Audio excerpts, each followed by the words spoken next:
others, inspiring others, coaching others, and leading each individual to their goals in life.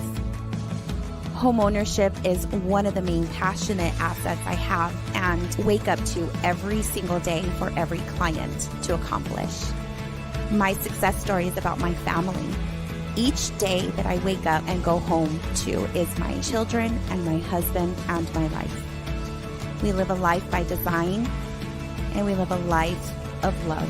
Our story is much more than a success story. I am Jackie Stevens with the Stevens Home Team. What's up, everybody? It's Edgar, your host here on the Team Jackie Stevens Home Show.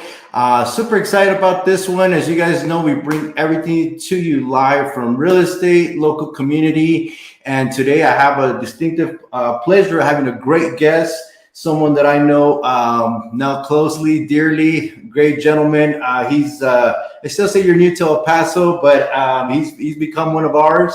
And guys, help me welcome Mr. Ivan Militar. Awesome. How you doing, Ivan? Hey, thank you for inviting me. And I'm glad that our paths crossed, and I'm glad to be here and excited for the show. Cool deal. Yeah. So, one thing that we like to do here within our show is bring a lot of local stuff. No pun intended, and said locals, right? But just bring a lot of local community stuff that we're obviously involved in. One that we take a lot of passion for, not only because it's our home city, it's the Sun City here in El Paso. But one thing that we truly fall in love from, our kids playing soccer, it's youth soccer. And so what better thing to do than to team up here with our local partnership with you guys here and kind of talk a little bit about the youth locomotive program. And really the number one question that I hear a lot, and we'll get into some of the fun stuff. I don't want to get too raw with it, but I will, because I know you like some of those high-flying questions that we get. And so we'll go from there. Okay. Yeah. Sounds good. Cool deal. So again, guys, let us know where you guys are watching from today. Feel free to chime in, ask any questions away if you guys are interested with any of our local youth soccer.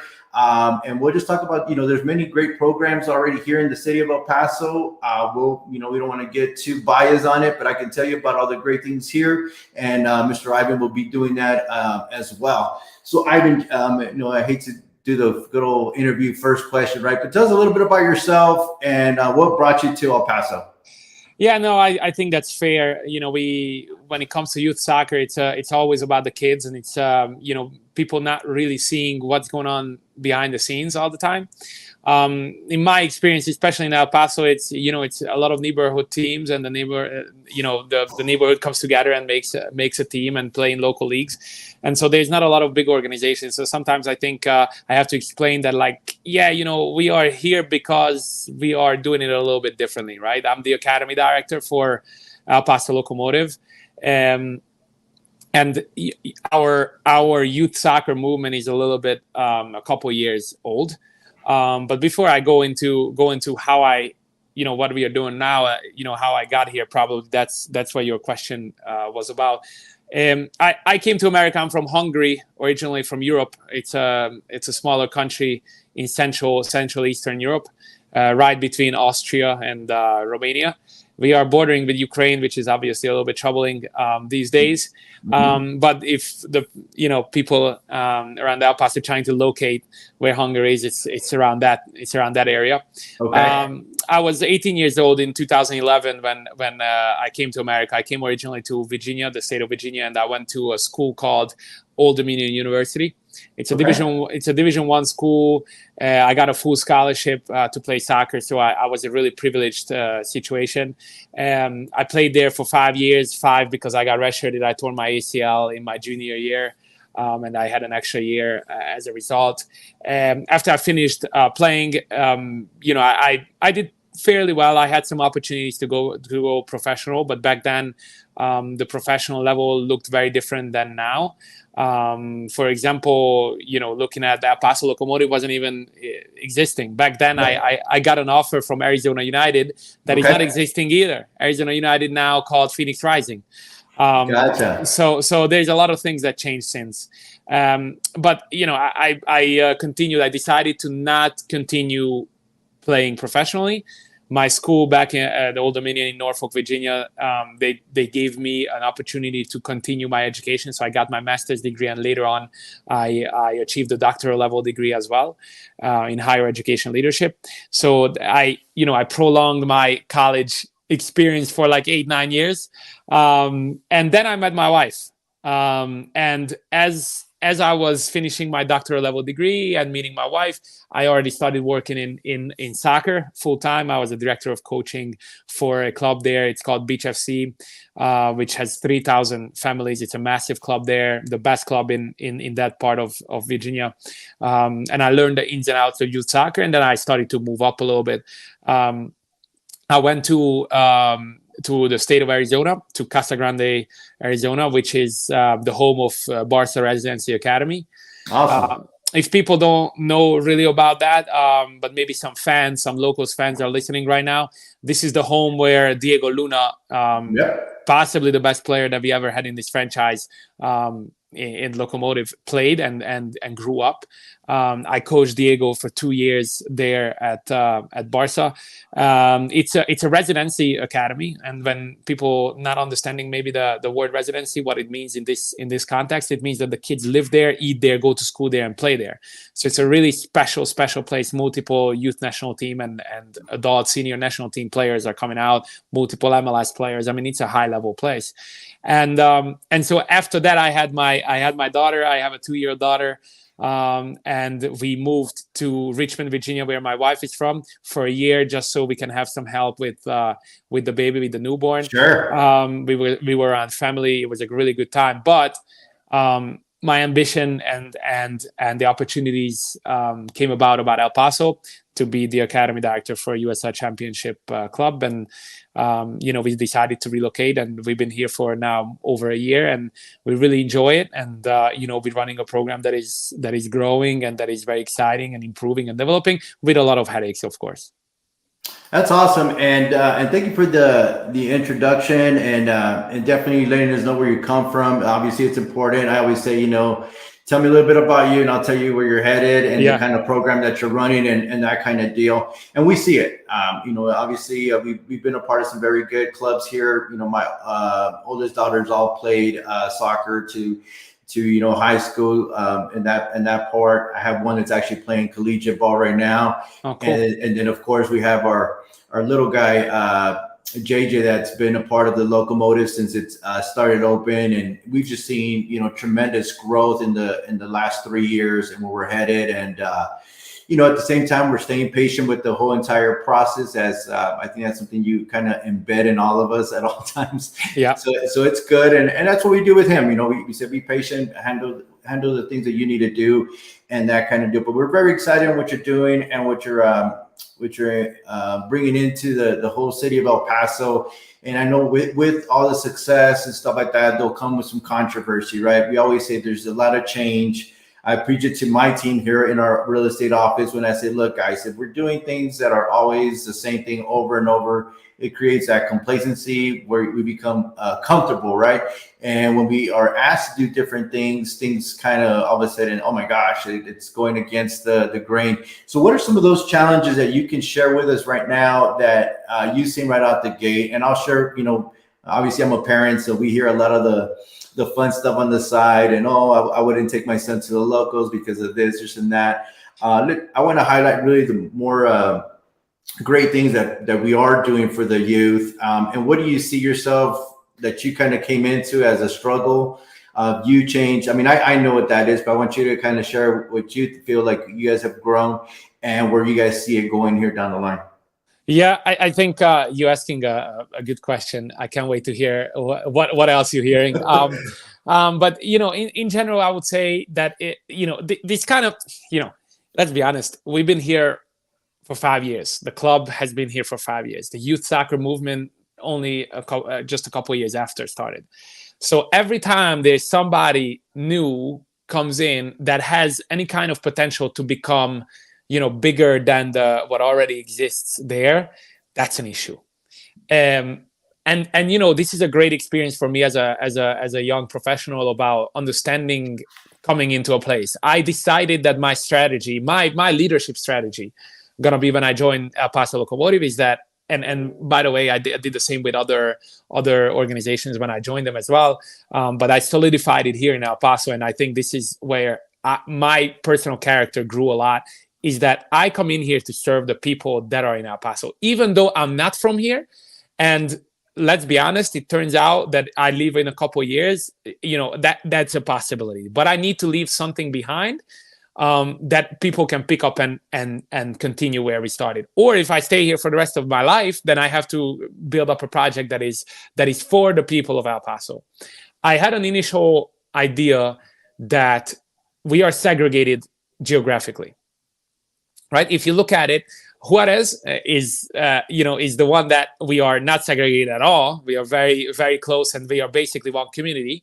All you need to see when people are asking me about how about that two community is connected, I was like, all you need to see is go on the highway at 4 or 5 o'clock and see what's going on around, in and around the frontera, and you realize like what kind of synergies are going on in the two towns, right? Exactly. So, but if you look outside of Ciudad de Juarez, you are seeing that there's nothing close. Dallas, 9 hours? Mm-hmm. Austin, 9 hours. San Antonio, maybe 7.5. Phoenix is 5.5. Albuquerque is 4.5. But you know, everything is far away, which means that we are not able to, you know, compare ourselves, I would say, as a community to our to anybody else. You know, somebody like Austin or Dallas and San Antonio and these places are always like comparing themselves to the other city. Here, we can't really do that.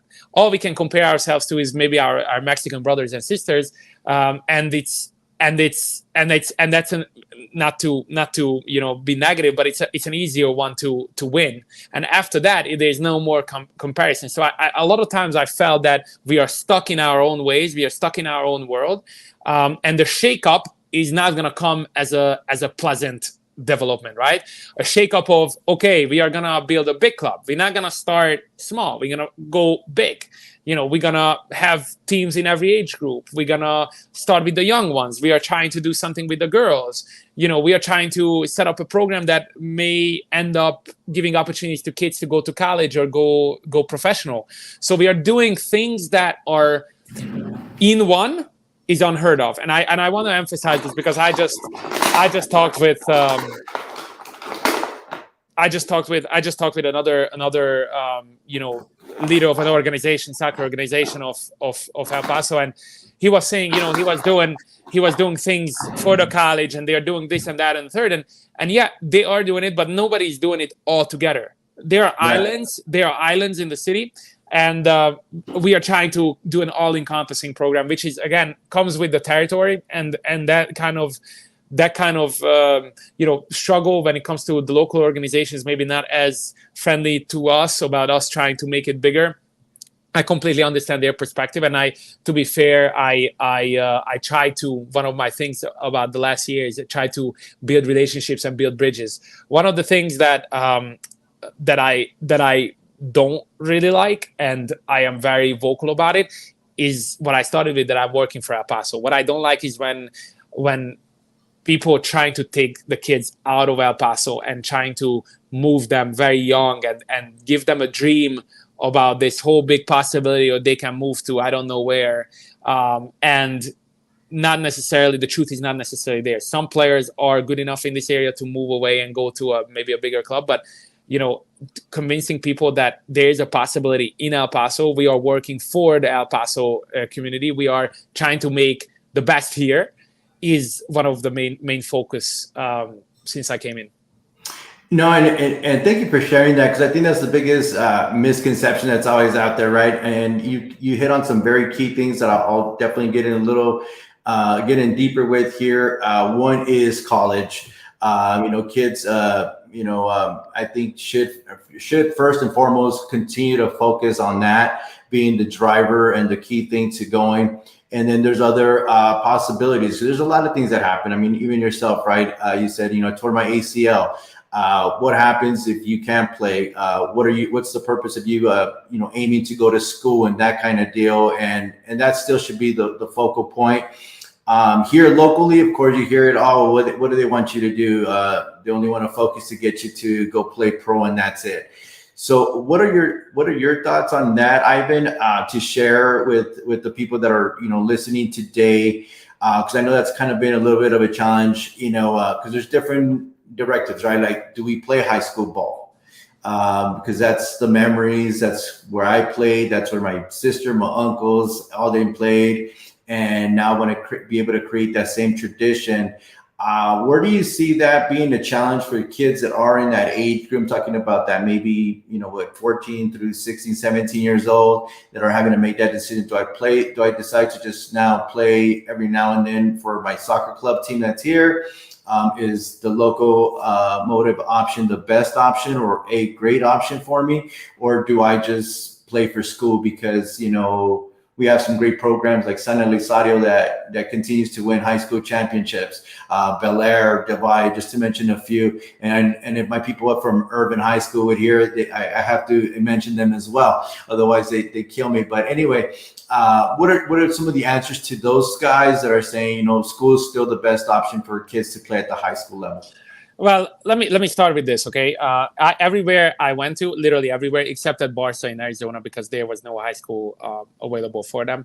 But everywhere else, it has been a discussion, right? In Virginia, multiple places. Now here, like I've been dealing with this, kind of. I wouldn't call it an issue. I would call it more like a challenge, a challenge of convincing people about what we are trying to do. First and foremost, the most important thing that I always start with is that I'm not anti something. I'm not anti high school. I'm not anti whichever you put in the club name. I'm not anti whichever the coach name. I don't I don't judge that way. Everybody has mistakes. Everybody does great things. So it's not my role or not my job to to attack anybody and bash a name or anything like that. Also, not my job to say that they are better people or better organizations than ours, because we are very proud of who we are and what we are doing. So I'm very pro Locomotive and not anti something. And so my focus is on building programs and building a situation and environment around kids and around our players that is their perception that this is the best thing that can happen to them, right? So I don't compare ourselves, and I always tell our coaches that are very local, grew up here just like yourself, played in high school, and know people, know the community, and it's harder for them to understand this concept because there might be rivals against us on the field that they grew up with, best friends, or they have been coaching against for 20 years. So it's hard to convince my own staff about, hey, we don't need to compare ourselves to anybody. We just need to focus on ourselves and do the best thing that we can. But you need to understand the beginning and the past of things, right? The segregation that I was talking about being far away from everything and not being able to neither get out of El Paso and not a lot of people come into El Paso. I think that's changing, by the way, because it's becoming a very, I don't want to use the word hipster town, but it definitely does have a vibe about very good food. It's a vibrant, great environment, like great weather. So it's El Paso is changing a lot. But in general, for the last 50 years, 30, 50 years, not a lot of people came in and not a lot of people left, and so as a result, high school soccer became a prominent part of the soccer community. Why? Because there was not a lot of competition going outside, so they needed to find their own local competition platforms that they can do. And who has the most resources? Back 20, 30 years ago, high schools. Why? Because that's a state-funded institution. There's a field. You only have to take care of one team. So the resources can be concentrated into one area, and that's the high school team. And so as a result, in El Paso, in the region of El Paso, high school soccer could become a very important part of the youth soccer dynamics. Now we came in, and it's 2020, 2021, 22, 23. Times changed. Unfortunately, high school soccer around the country is not as important as anything else. Like, for example, if I and this is just facts. This is again not an opinion that I'm saying, For example, in the state of Texas, who is the best club? FC Dallas is the best club in the state. It's an unbelievable, MLS academy. They're doing a fantastic job. Also, Austin FC came in recently, doing a fantastic job. San Antonio has academies. And so what happened is all those kids. So when you're seeing, the state championship or the state semifinals, you're not seeing the best kids playing in those games because the best kids are playing for FC Dallas or playing for Austin FC or playing for El Paso Locomotive, the U20s. So which means, and then that's all the other states as well. It's the same in Virginia. They play for DC United. They play for other MLS academies. And so as a result, the college, and this is how the college ties in, and this is where my logic is. The college scouts or the college coaches, when they go recruit, they're not really going to high school games. What they do is the lower level, the Division III, NAIA, maybe the junior colleges go to high school games still because they can find gems and diamonds that you never even thought that you can find. And maybe the ones that didn't have the opportunity to play in club soccer. So, you still can find players in high school, and, El Paso is a great location for that because there's a lot of talent. It's a hotbed of talent. I mean, I watched Bel Air High School playing, and it's a really talented team. Same thing with San Elizario. San Eli, good coaching, good program, and they're doing a good job. But at the end of the day, the college coaches will not go in numbers and watch high school games. That's just a fact nationwide. The other part is, which I really didn't like about high school soccer, is the schedules. If it would be November, December, January, I would let the kids play high school. I'll tell you that right now. However, it's in mostly January, February, March, and even bleeding into April. And where is the biggest showcases? When is the biggest showcases that are happening around the area, especially in Phoenix and Dallas? Right. It's right in that period. So we cannot, we just simply, if my goal is, and this is now logic again, this is nothing emotions and nothing anti-high school. If I want to send kids to college, I want to create opportunities for them to be seen in front of college coaches. And since those showcases are in January, February, March, I have no choice but not let my players to play high school. This is nothing to do with what do I think about high school soccer, how beneficial it is for them or not, or how good the coaching is or not. I have no problem with any of that. My problem is that I need to provide the opportunity that I set out as a goal, and that is college opportunities. And we need to do what is best for our program. No, that's awesome. And thank you for highlighting a lot of those points. I think that's the biggest thing, again, going against the grain, right? Everybody says, it's tradition. It's what we're accustomed to doing. And I think it's being open-minded. It's what I always tell my team here again, be open-minded to new ideas. New ideas create a different type of conversation. And sometimes those different kind of conversations need to take place and to provide some of the great growth that we've seen is, like you said, the competition, right? Finding the right competition here in El Paso within our youth community. There's no, I always tell people, there's no satisfaction in winning 8-0. Or, I mean, maybe for some people it is, like, we're that good, right? But I know what being some of the challenges that you said geographically, here locally in El Paso alone, what do you see that needs to change to really get the competition going here, where this club is playing against a very good club here? Because you stated it yourself, there is still plenty of great talent here in the 915, and it's probably the one sport that does get a lot of recognition without it being really highlighted in the city, other than what like we're doing here with the Locomotive. That's where you see it the most. In my opinion, again, I'm not being biased. I'm just kind of letting you know what I see, on a daily.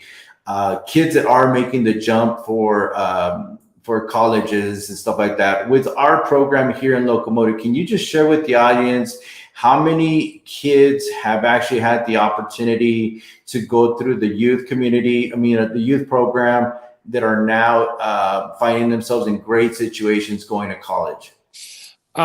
Okay, let me just backpedal just a second. I will answer your question, because I thought about this as well, about one thing that I would say lastly about the high school conversation, because I left it out from the previous answer, is that, you know, I'm not forcing anybody. We are not forcing anybody to do anything, right? So that I believe that there's multiple pathways to reach your goal. We just think that our pathway is the best. So we're not, you know, if somebody wants to play high school, they can play high school. They won't join that, you know, reserve team for our professional team that we call the U20s. That's all. So, you know, we are not forcing anybody to do anything. It's their decision. But to continue with the conversation about the local competition, I think that people don't really realize in America how big of a hotbed El Paso is. It's unbelievable. And please don't tell anybody, because we don't want anybody to sniffle around here. So, you know, it's unbelievable. It's unbelievable. It's a very high level. The coaches are great. The soccer culture is unbelievable. If anybody wants to come out, for example, the Alianza weekend, I mean, if you walk out to the West Side complex and you take a look at the Alianza weekend, what kind of culture we're talking about?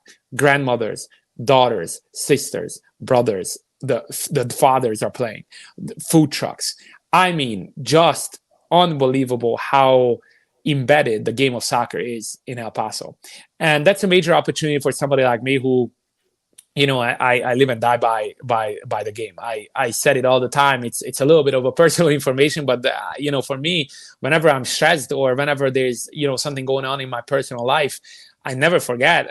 My mom passed away, and you know, I walked out onto the field, and it was like calm. Like when I watch a game, it's like almost like a therapy for me. And I realized that when it was a real sense of in my life, you know. And so as a result, when I get to a place like El Paso, I recognize it right away how great the soccer community is, and I'm really excited and proud of that I can be part of a community like this. Now, as a result, I have to give back, and that is something that, you know, motivates me and motivates my team at the youth soccer department. We have some great people, you know, just to name, Anna is there, and Desiree is there, and Colin is there, Alex is there. So a shout out for them, because they're doing a great job. And you know, all our coaches are embedded with this idea that we need to give back to the community. And what we are doing with the college front is the end result of all this. Not a lot of people know, but we hired, and I think, you know, there's not a lot of clubs in the nation that is like this. We hired Alex Paso, that I worked with him before at FC Barca Residency Academy, and he's a college recruitment coordinator. So we hired a full-time person who is solely responsible of helping our boys to go to college. Because it's one thing to be very good on the field, and yes, you know, our players are very good, and there's a lot of good players in El Paso, but they need to be ready when it comes to academics. And because we are, you know, predominantly a brown community, Latino community, you know, there's there's language barriers, maybe there's like a cultural barrier that we need to help when it comes to, hey, how do you apply to college? There's a lot of first generation students in this area.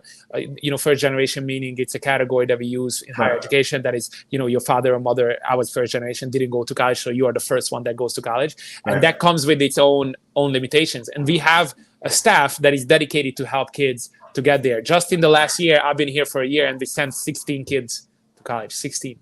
Oh wow! That is a Division 1, multiple to Division 1, Division 2, junior college, Division 3. Because, you know, it's as I said about the pathways, that everybody can have their own pathway. The same exists in college. Not everybody will go to Division 1, you know, but everybody can get the chance, and that's what we are working on, to provide that opportunity. No, and that's awesome. I mean, wow, 16, that's a huge number in such a short period.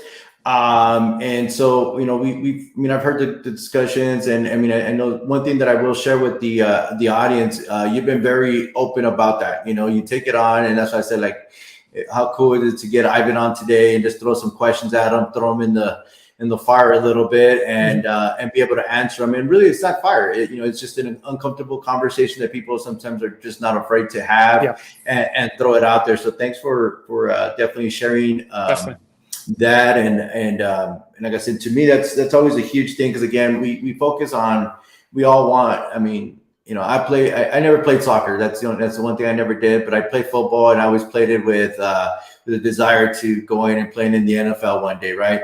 But there wasn't, and again, you could say I didn't have any other roadmap to follow. There wasn't a program that can tell you, hey, we've done this, we've done that. We can walk you through it.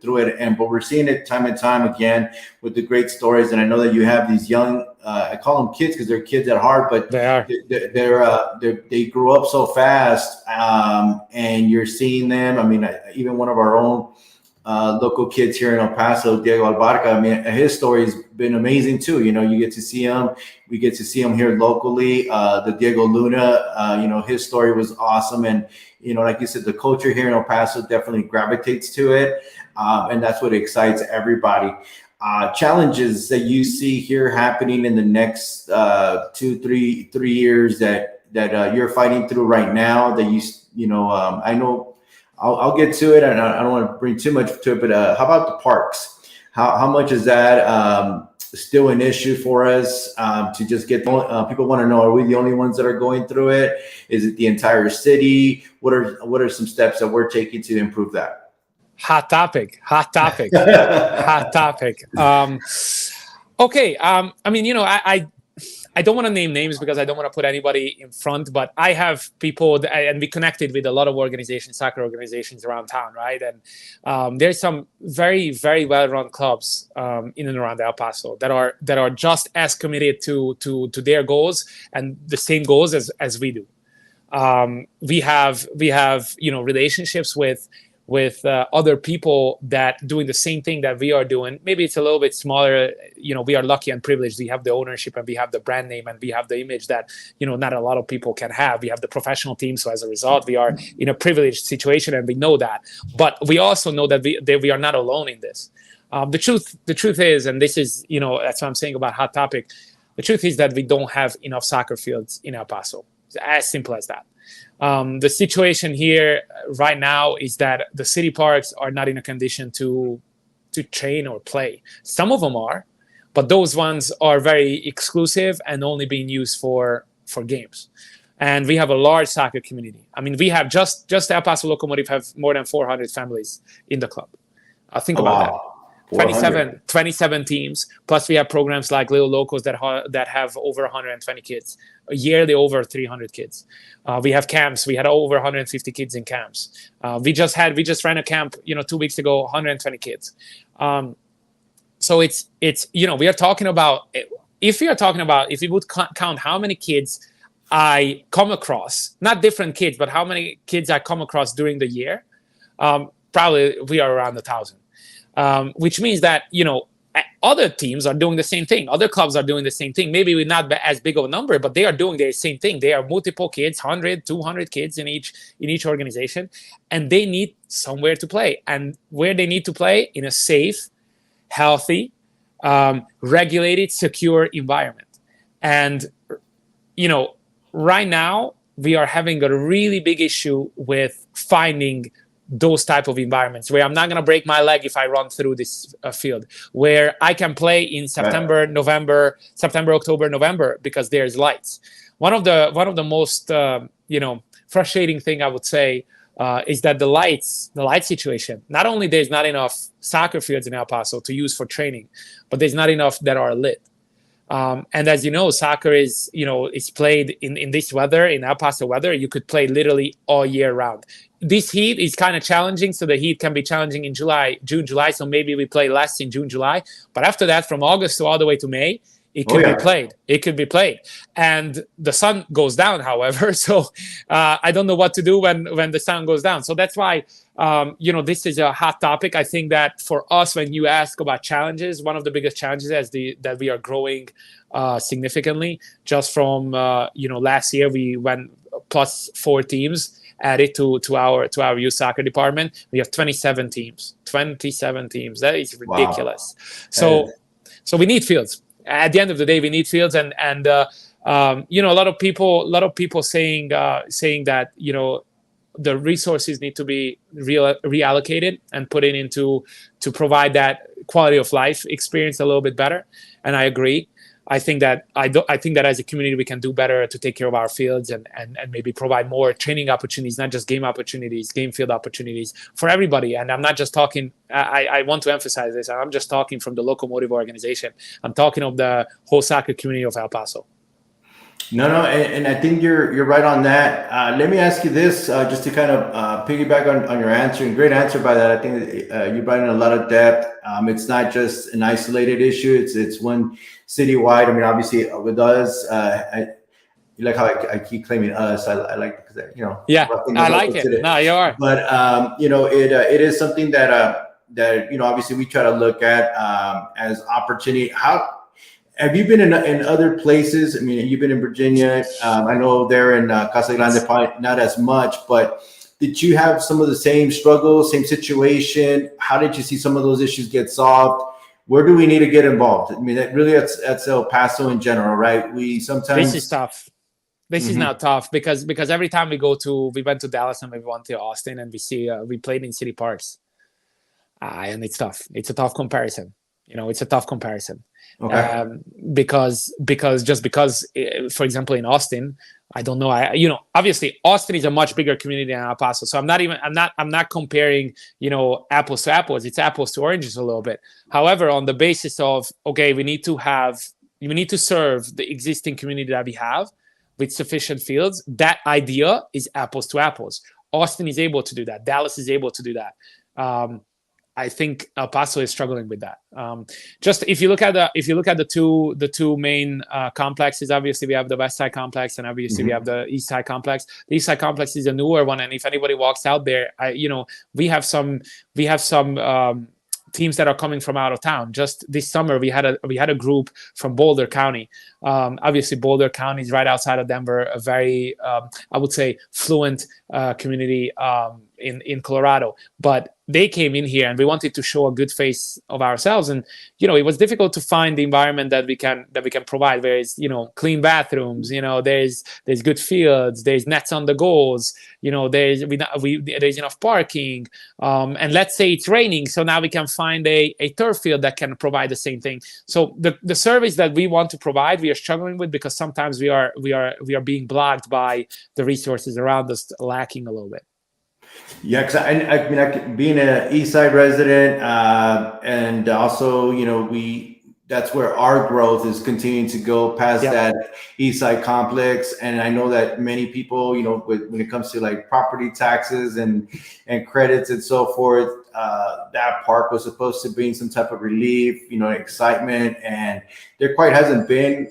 I guess not what everybody expected or what we were told, which is why people voted for it to be built there and stuff of that nature. And so when we don't see it being, utilized or used as much as we would want to. And let me interrupt. Sorry for interrupting, but let me say something because we are in a show where you're a businessman, so you understand business. And what's really interesting to me is that if I would have money lying around, I would know that building a couple of turf fields in this place where you can play 7v7 men's leagues, adult leagues, and the little ones too, I guarantee you it's full 24/7. I guarantee you. So it is a little bit interesting about how this didn't find the city of El Paso. I think it will find it eventually. Because once again, from a business standpoint, having a quality complex in El Paso that could be played again, mostly turf the whole year round, you would make money off of that. Not just serving the youth as we are, which is not the money making purpose. But if you're a businessman, want to make money, that would work out. And somebody like our membership would be ready to jump on an opportunity like that. No, and I'm sure, and on that one, I'll say, that's for us. No. Yeah, right. but no, yeah, definitely. And I was going to say that. I mean, anybody. I mean, obviously, we're in real estate, so that's one that we look at, and I mean, it only makes perfect sense. And we've been saying it because and not to knock on any of the turf fields that are out there right now, and some of those places, because they're there for a reason and they are still being beneficial and so forth. It's just finding the right resources within that and to create something really strong. And I think this is a great opportunity for that as well, and it presents itself with somebody that is basically we have a need. We just need to have a purpose to do it and team up. So there you go, guys. There's your real estate tip for from the show. Yeah. No, and I think those are all valid points and stuff of that nature. So I know those are some of the questions that I always constantly get. Well, I hear it's just exclusive. If you're going to be Locomotive player, it's just Locomotive, and that's it, right? But yet there is the comment that now they're going and getting all our best players to bring over here. What's your answer to that? Because I know we're very competitive, and I mean that's how it should be, right? I think life in general, you play to learn the game, you play to have fun, and then ultimately you make a decision whether you want to continue to play. But being in sports and in the game of life is always, it's competitive. And so, what's your answer to that in terms of they want to have it one way, but yet they do some other stuff and bringing in some of the top athletes from other teams that are losing their resources? Let me tell you, you are giving me a platform here to answer all the hot topics. I like it. So, when you are analyzing, any kind of market or any kind of community or any kind of situation when it comes to people, you start with understanding where you are coming from and who you are, right? And, when I came in, I learned it real quickly that the El Paso Locomotive FC organization, and even I go higher, our ownership, the Mountain Star organization, is, a special one, a unique one. What we are doing in the community, and not just with the Locomotive, but with the Chihuahuas, having a stadium downtown, providing a quality of life experience for the residents of El Paso that never seen before. We are running not one but two professional sports organizations, and if you ever go out there to the stadium, you see there's a reason why we are doing a good job, and it's unbelievable. The stands are full. The beer tastes great. The hot dogs are ready. I mean, it's a well-run situation.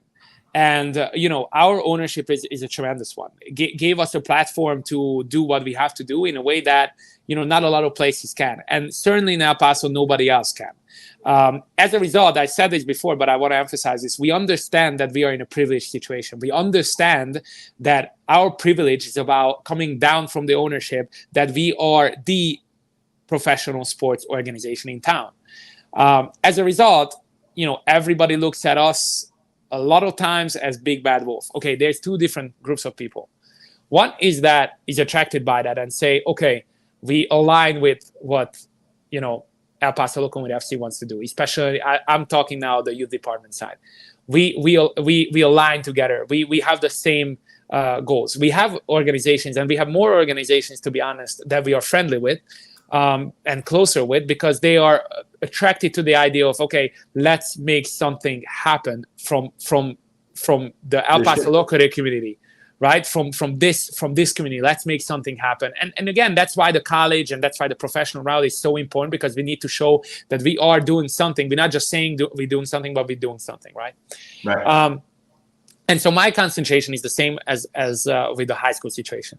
When it comes to somebody saying that, okay, we are taking your best players, or, you are doing something that we don't like, all I can say is we are not, believe me, there's no sales team that is calling kids to, hey, join our U14 team because we want to put together a bomb squad and now we can beat everybody in El Paso. We do nothing like that. And your son, and you're in our academy, so you know exactly how many new players came from last year. Not a lot, 1 or 2, 3 maybe. Mm-hmm. So we are loyal to the people that we have. We are keeping the players and the families around. It's skill level. We are matching it with skill level. So sometimes we tell a player, like, look, you're struggling. We have our secondary team. We think that you could have more fun there because you would have more success. It's a competitive environment. It's very competitive, but also we're not letting anybody go.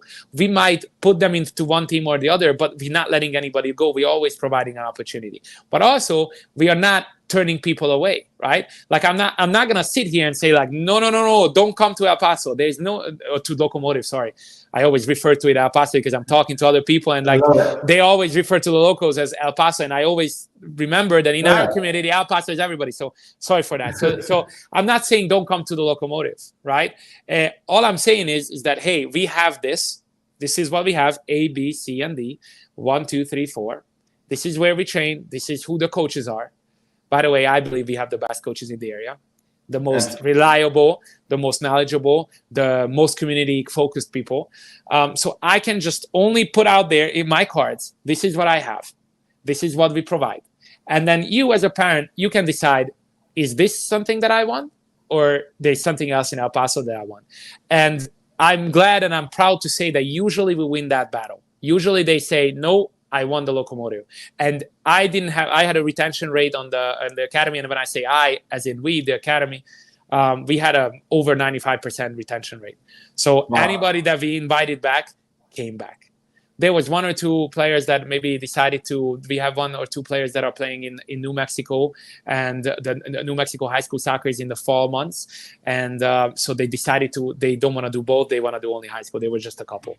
But out of 110 kids that we have in our academy, almost everybody came back. So that gives back a feedback for me that we are doing a good job and that our program has value. And you nailed it. I was about to just you stole the word out of me, is value.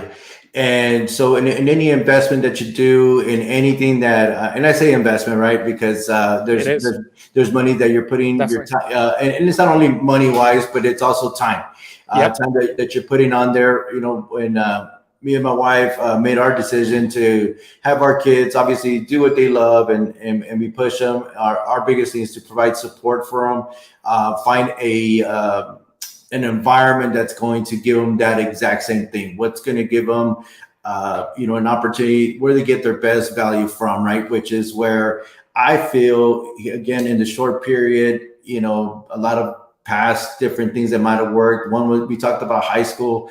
The other one is, and I haven't even brought it up yet, ODP programs. Those are the best thing for our kids. And if they're not doing that, they're missing out on the whole thing. I really feel collectively the value that Paso Locomotive brings to our local that's never been there before. It's kind of putting all that together. It's kind of become a one-stop shop, if you will, right? Yep. Where the kids get it. Yearly. You mentioned it. Best weather. I'll put our weather against any weather. Maybe not the dust storms. I'm sure you're probably having a hard time getting used to that. But I had it in Arizona, so I'm familiar with the scene. Yeah, but other than that, I mean, we get to play in very good weather. The kids get to play and get better. So it's really, and again, not speaking from a bias standpoint, but the value is definitely there. You're seeing the results. 95% retention is incredible. 16 scholarship to kids playing at the college level, and your parents, if we're not excited about that, ultimately that's what it goes back to that investment, right? That was our travel worth all those nights, and having to get ready to practice 3 times a week.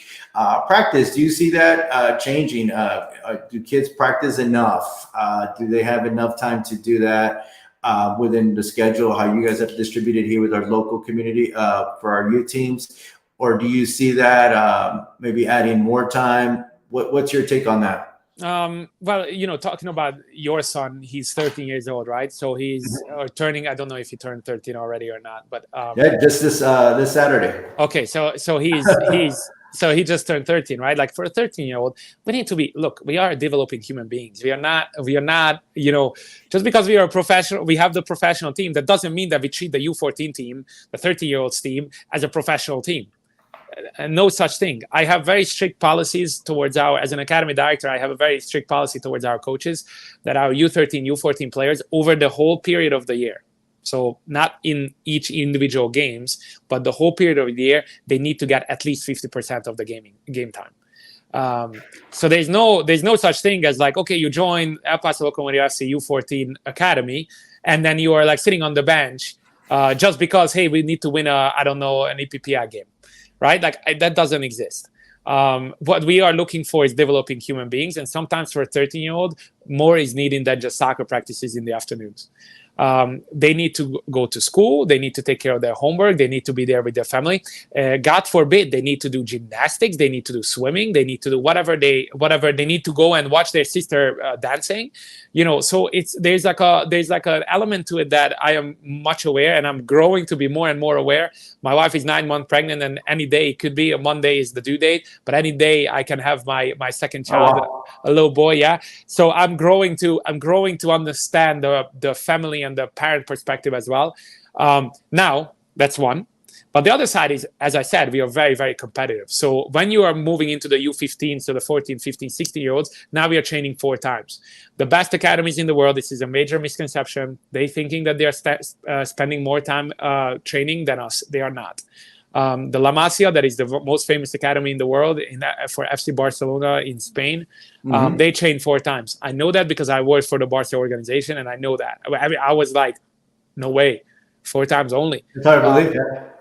But that 4 times is as quality as it gets. And that's what we need to work on. We need to work on quality, not on quantity. The three times practices for the 13-year-olds, 12, 13-year-olds, I think it's defendable. I think it's a appropriate time. As they get older, I think 4 times is the one, especially with the American youth soccer world where you play sometimes 4 games a weekend. You don't want burnout. You don't want kids to be frustrated. You don't want kids to be physically and mentally tired, because a lot of times we're talking about fatigue on a physical dimension, and it's more to that. It's a mental and it's an emotional drain when they play 4 or 5 games in a weekend, and they need to recover. They need to be kids. They need to enjoy life, and I'm at the support of that to make sure that kids are growing as human beings, not as professional soccer players. No, that's awesome, man. And I gotta tell you, you shared it here. Like I said, I kind of threw some questions there, make it a little hot every once in a while, but a lot of it is. Yeah, that's what I did. And I can tell you, we're enjoying it. We're enjoying a whole bit of it. I think the city of El Paso can take a look at it from a different lens, be open to it, and just be open-minded. I think it's a wonderful program. Learn more about it. I know I've shared the website here for our El Paso Youth Locomotive here on the screen. Look into it, guys. It's a great opportunity. You guys heard it here. One last thing that I'll ask here, Ivan. So I'm going to just take myself out of El Paso. I've never been to El Paso. Don't even know where El Paso is. I have you have a quick 5-6 second just to give me some reasons why I need to come to El Paso, what realtor they need to call, and then more important, why do they need to come join the El Paso Locomotive today? You are good. You are good. You are good. You thought this out. Okay, so let's start with the easy one, right? Get Team Jackie Stevens, right? That's what you want. That's right. What you want. Okay, we checked that box. Okay, perfect. Well, so first of all, the best people around here are so kind, so friendly. It's unbelievable. I tell everybody, they don't believe it. They don't believe it. That's an unbelievable experience for me. How nice. My neighborhood, I live on the western side. I live off of Festival. Don't come knock on my door, please. I have a baby sleeping most of the time. My neighborhood is amazing. Then I started to explore the east side, which is now much bigger and wider and populated than the west side. And I am full in love with the east side. I went to a couple of restaurants over there. Amazing. The people are great. Even I went to just this weekend, I was at, I think that's, I don't think that's part of Socorro, and I don't think that's part of San Eli. I think it was like a different town name. There was a dairy farm. Okay. It might be San Eli, right? But I had to drive quite a bit from the west side. We drove with my wife like 45 minutes. And we went to a dairy farm where, the queso was amazing. You could bring home queso and you could pet, it was a petting zoo. So my 2-year-old daughter loved it. We ate like a great, burger.